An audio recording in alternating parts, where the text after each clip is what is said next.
On Monday this week, President Donald Trump went to the Kennedy Center in Washington, D.C., where he has recently fired the entire board and appointed himself as the new chairman. While skulking around that national cultural treasure on Monday, where he now personally intends to choose awardees. So get ready for a lot of Kid Rock and children's choirs who sing songs about the greatness of Donald Trump. While he was skulking around the halls of the Kennedy Center on Monday, President Trump on Monday announced, surprise, that the very next day he would be releasing all files related to the investigation of the assassination of President John F. Kennedy in 1963. On Monday, President Donald Trump made his way to the Kennedy Center in Washington, D.C., a national cultural landmark. But this wasn't just any visit. No, this was Trump-style politics at its finest. He had just fired the entire board. Every single member gone. And in their place? Well, let's just say Trump saw no need for replacements because he appointed himself as the new chairman. That's right, Donald Trump, the self-proclaimed master of everything, now personally intends to choose who receives awards at the Kennedy Center. So, get ready for a future filled with Kid Rock tributes, choirs of children singing about greatness of Trump, and a whole lot of self-congratulatory nonsense. But while he was wandering those historic halls, basking in his newfound control over the institution, Trump decided to make a big, dramatic announcement. On Monday, with absolutely no warning, he declared that by the next day, Tuesday, every single file related to the 1963 assassination of President John F. Kennedy would be released. All of them. No redactions, nothing blacked out. Because see, in Trump's mind, that's how government works. He says it. It happens. No process, no oversight, just pure, unfiltered Trump decree. And so, because he blurted it out on Monday, by Tuesday, the National Archives had no choice but to post. And so, because he said so, and what else is government other than just whatever Donald Trump says? Because he said so, the National Archives on Tuesday, in fact, posted online over 60,000 pages of government documents on this subject. So he says it on Monday. They posted this stuff on Tuesday. Now, it's Friday Eve now, right? It's Thursday night. For all the conspiracy theories and drama that we as a country have built up around the JFK assassination in the past 60 plus years, ask yourself this. Over the last couple of days, have you heard anything in the news? Have you seen any big headlines about the amazing revelations in these documents? Over 60,000 pages of government documents related to the JFK assassination online. Now, let me ask you something. Over the past few days, have you heard any shocking new details about the Kennedy assassination? Any explosive revelations? Any breaking news that changes everything about what happened in 1963? No? That's because almost all of these documents had already been released, many of them under President Joe Biden, and before that, under previous administrations. Trump didn't uncover some deep state secret. He didn't expose a hidden conspiracy. But here's what makes this whole situation truly spectacularly dumb. Trump insisted explicitly that these documents must be released without redactions. No black bars, no crossed out sections, nothing censored. And you know what had been redacted in those documents before?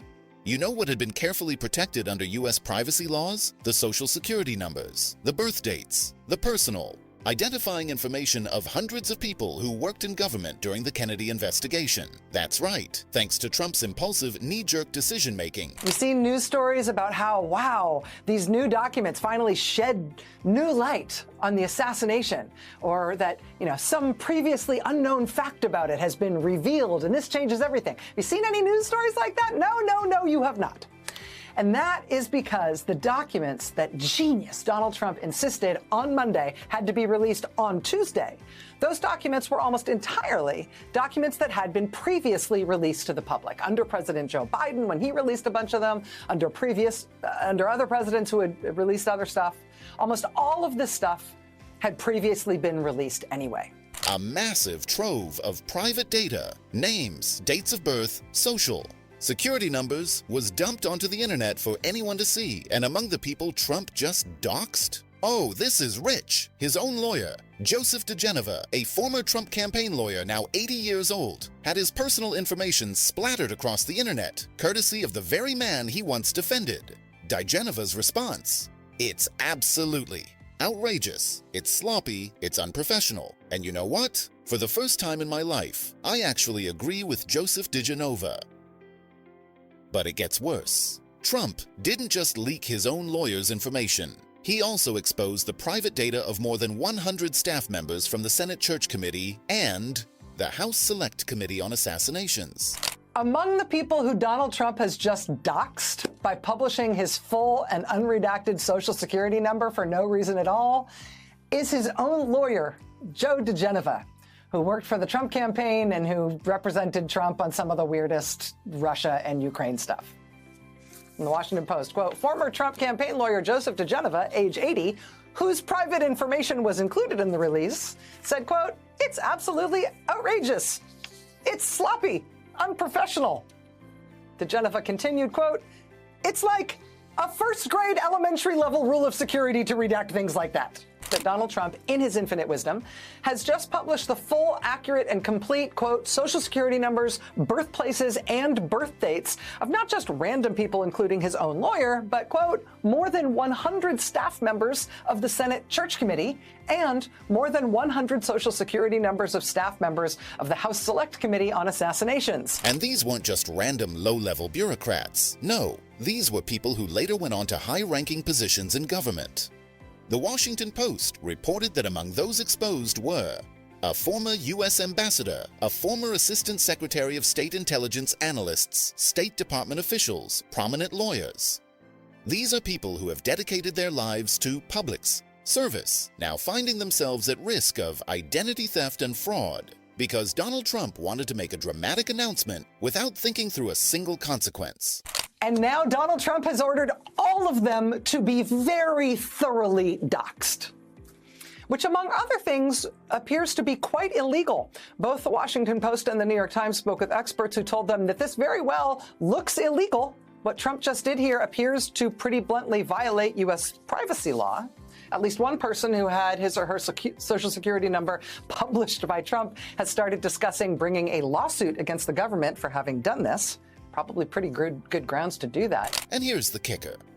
This wasn't even an accident. According to reports from the New York Times, administration officials knew before the documents were released that there was private information in them. They knew, and they did it anyway. Why? Because nobody in Trump's orbit has the nerve to tell him no. Because he's surrounded by people too scared or too incompetent to stop him before he makes colossal blunders like this.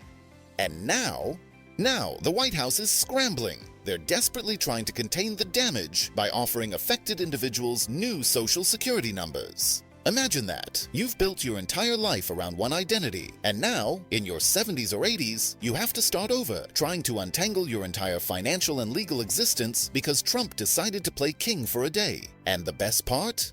The White House's official response to this disaster: President Trump delivered on his promise of maximum transparency. Oh, he delivered all right. Just like a pair of jeans made entirely of clear plastic. Just like a house without walls. Maximum transparency at the expense of dozens of public servants whose privacy and security have now been compromised. Because this isn't about governance. It's not about leadership. It's about one man's ego. A man who can't be bothered with details. A man who doesn't care about consequences. A man who has no one around him willing to say, "Sir, this is a terrible idea." And so, in his desperate need to make a splash, Trump once again threw countless innocent people under the bus. Because what's one more mess, as long as the headlines are all about him?